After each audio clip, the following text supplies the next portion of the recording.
Welcome to another episode of Thriving by Nature with me, Bethany Stone.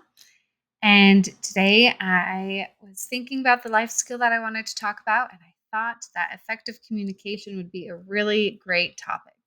It's something that I work with my clients, and I think that it's something that we can always improve on and make better.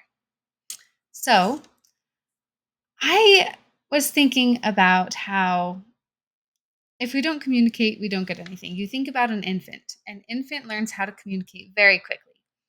First, you know that they are crying and they start crying because they're hungry. They're tired. They need to be changed, all the things, but they know how to communicate. Every species has an ability to communicate. We all, even plants communicate. We all can communicate. Now, the question is, are we communicating effectively? Just like how an infant grows, their communication gets better and better and better with practice. Pretty soon they're able to say words and then sentences and then speak. And then as we get older, we are then able to really start communicating our feelings and the way that we feel and what we need and what we want. But somewhere along the line, sometimes we decide to not communicate. And when we decide to not communicate, that is when we end up with issues with just clarity of what our needs are and also just communication and our relationships. So communication can really affect a lot of different aspects of our life. So I think that since communication is a super foundational skill, I wanted to start with this quote.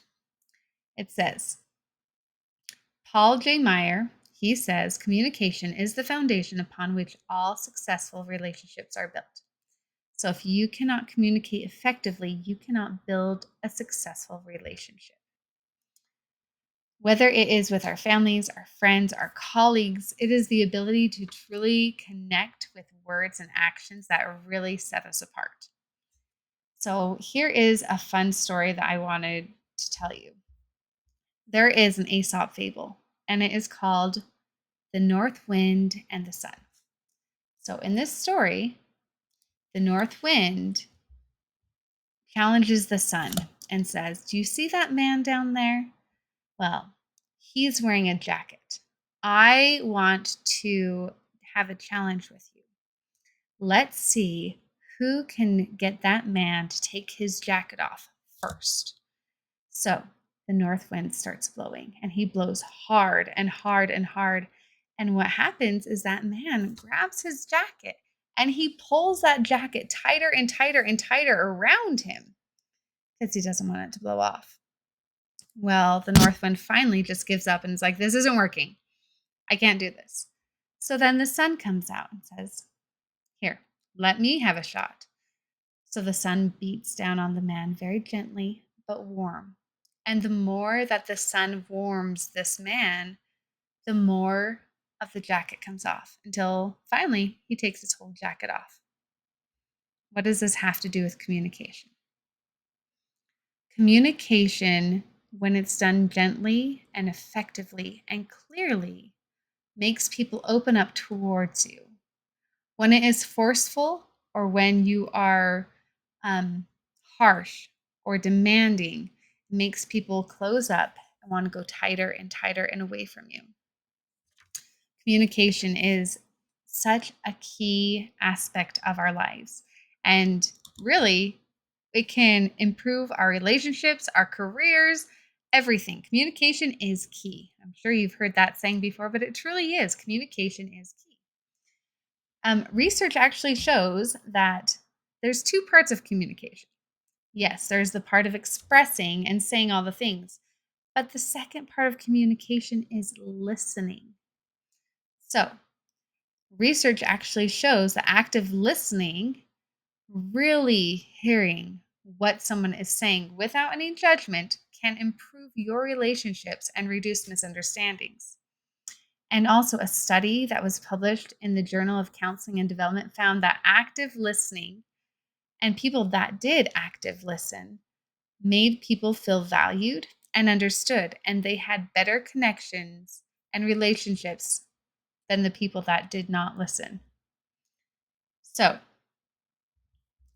communication is a two-way street. It's not all about talking, it's also about supporting others and creating a space where others can feel safe and share their true selves as well. So, another key part of communication is actually conflict resolution. So, talking about conflict resolution, just being honest, nobody likes being an argument. Nobody likes that heavy feeling. Nobody likes to feel like they're wrong, and nobody likes to feel like they're being attacked. Those are feelings that we just do not like. But if we can handle conflict well, conflict can actually be a catalyst for growth. There is a famous quote that says, "The greatest problem with communication is that we don't listen to understand, we listen to reply." When you step back and you try to listen to understand where they're coming from instead of just jumping in to hurry up and give your 2 cents, the entire dynamic is different. So when we approach conflict with curiosity, instead of just being defensive all the time, we can find absolute strength and we can build our relationships. One of the skills that I would actually teach young children is a peace rose. If you're not familiar with a peace rose, it is teaching them to take turns when they're having conflict. So if we take little children's conflicts, for them, they're huge. Something big happens, like you stole something of mine, or you took a block, or you stole something. To them, that's big. Well, what we have to teach is that when somebody does something to you and you feel wronged, you need to talk to them. As adults, how often do we do that? When we feel like somebody wronged us, do we go up to them and talk to them? Now, let's go back to a child. How you have to teach this to a child, because all of this is the same. We just forgot. So, how you teach a child is if somebody wrongs you, you have to go up to them and you say, "Hey, I felt really bad when this happened. You took my block and it made me really sad." Now you wait. You wait for the other person to respond. They could respond, "Well, I didn't know you were using that block." Or, "I really wanted to have that block," whatever it is. Now let's turn this into adults. Let's say, for example, I'm going to pull something from my life.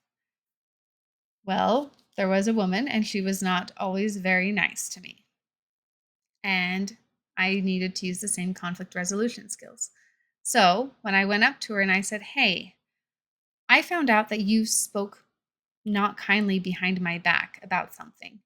That kind of hurt my feelings. If there's something that you want to discuss with me, I would love to hear it. And I'd like to clear the air and I'd like to have no resentment towards us." So, is there, you can just say, "What happened?" Or, "Why did you do that?" Instantly, that person is going to feel defensive. But if you approach it calmly and with sincerity and without judgment, take a step back and let them respond. Now, in a early childhood classroom, we actually hold a peace rose. And when the person is speaking, they get to hold the rose. And they say what they need to say, and then they pass the rose. And then the other person gets to speak until it is resolved and they've become friends again. Now, in this situation, she did become defensive. And I said, "I just want to make sure that we're on the same page here." I said, "It just really affected me." I said, "Because now I feel like I need to go put out fires that were started that were inaccurate." And she goes, "You're right." And so together we went and talked to this one woman. And I said, "Was there anyone else that you told that, supposedly I had done this terrible thing?" And she goes, "No, I didn't say anything." I'm like, "Okay." I said, "Well, I just want to make sure if there's a misunderstanding, I want to be supportive and clear things up." Later, we ended up being fine and friends and everything else. It was scary. Because when you find out that somebody says something bad about you, and there have been multiple people that have like tried to throw me under the bus because for some reason people who are doing good things or things like that end up not liking other people, or I don't know what it is. But these things happen. And approaching it in a way that you're trying to clear things up, that you're trying to show that there's a misunderstanding, really shows a higher intelligence skill. So remember that we're not just talking about solving problems, we are also talking about empathy, patience, and respect. These three qualities are what build deeper trust and mutual support. These three women, these three women I am still friends with today. And have there been multiple misunderstandings? Have I been the person that has done something and there was a misunderstanding? Yes. But I'm so grateful that I have the communication skills to be able to problem solve this. So, again, let's go back to some foundational things. That the most basic and powerful way to connect with another person is just to listen. Just to listen and try to understand, have respect and patience and apathy, and let them know that they're not really out there. I don't think people are really out there to viciously try to hurt you. So, my challenge for anyone listening today would be to think about one person in your life, whether that be a family member, a coworker, a significant other, and reach out with a simple, genuine gesture. Ask them how they're feeling. Say, "How are you? How was your day today?" And then really listen, pause, and reflect. Try to deepen that relationship with communication. Try to connect on a deeper level. So, because when we communicate with authenticity and compassion, we nurture relationships and we uplift and empower everyone around us. And that is actually the true essence of like thriving in communication and in ourselves and our connections and our relationships. So, here's one more piece of communication before I end this podcast. So, I have a lot of boys. I have 5 boys, and they're all young adults or teenagers, and then a little girl. Their communication skills are lacking. I'm just going to say.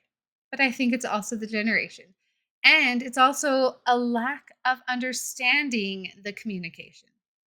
I don't know if you have heard any lingo or have hung out with a teenager lately, but it's very difficult sometimes when they do communicate with you to understand what they're actually saying. For example, I picked up my son from camp and he was telling me about his friend and he was all excited about talking to me. And I love listening. I really do. But there are literal times where I'm just like, I'm not quite sure what you're saying. And you just have to take what they're saying and reference it. For example, he told me that one of his friends was super out of pocket. I do not know what out of pocket means. I know what corner pocket means, like, sure deal. This is going to happen. This is like in the corner pocket, right? I don't know if you've heard of that phrase. Maybe I'm aging myself here. But I went home and I looked up this phrase. Now I know what it means. And even in the car, when I asked him, I was like, oh, hold on, hold on. I said, what does, out of pocket means? And he's like, ah, mom. And so I was actually respectful of him too. He did not want to explain it to me because he's still developing that communication skill. So I took it upon myself to Google search it and look it up. And then I went back to him and I was like, hey, I said, when you told me so and so was out of pocket, I said, did you mean he was this? And he goes, well, yeah. Okay. Well, here's different ways that you can support him in being out of pocket and then using his same lingo because now I understood it. So, also trying to take the time to understand communication. Communication is so huge. I have another son, the oldest of all the boys, and he is really frustrated some days. He's in a language school in California, and he's in the National Guard and he's learning Mandarin. And it's very difficult, very, very difficult for him. And he calls me and he's like, this is a tonal language. He goes, communication is so weird. So there's been a lot of talk about communication and how so many words can sound exactly the same, but the tone can sound different beneath them. And that is so true. I said, even though English is not a tonal language, the way that we say things really truly matter. So thinking about that and thinking about the aspect of all the different levels of communication, going back to the story of the son, being able to be gentle and persistent and patient and loving towards the man that was having the jacket, but being persistent, that man was able to take his jacket off instead of being forceful and demanding and just on top of him. The man held on to it. So, my encouragement to you is be patient, listen, be persistent, meet them where they're at, and always ask an open ended question. Let them have that time to express themselves and give them wait time. Whoever it is in your life, give them wait time. Also, if there's conflict in your life, meet it, talk to them. Most of the time, conflict is misunderstanding. And understand that people aren't out there to always hurt you. And I guess that's all I have today. So, thank you for joining me for another podcast episode on Thriving by Nature. If you are interested, I am actually running a promotion right now. So I'm running my self-care course on a yacht in Europe. So we are selling a river cruise for Europe. And I'm really excited because the cruise line is now offering $750 off for until September 30th, which is crazy exciting. So, and it's all payment plans. And so you can actually go and we start in Nuremberg and we go to Budapest. It's 8 days and you get to run my self-care course and you get to have me live and it's beautiful scenery and we get to learn all about how to take care of ourselves while we're experiencing something amazing. So go ahead and check out my website. You can find me at thrivingbynature.com. You can find me on Instagram, on LinkedIn, on Facebook, Thriving by Nature or Bethany Stone. Either one will find you. Even bethanystone.com will find me. So thank you for joining me, and I look forward to doing more podcasts as my life and time allows. And thank you for being patient with me.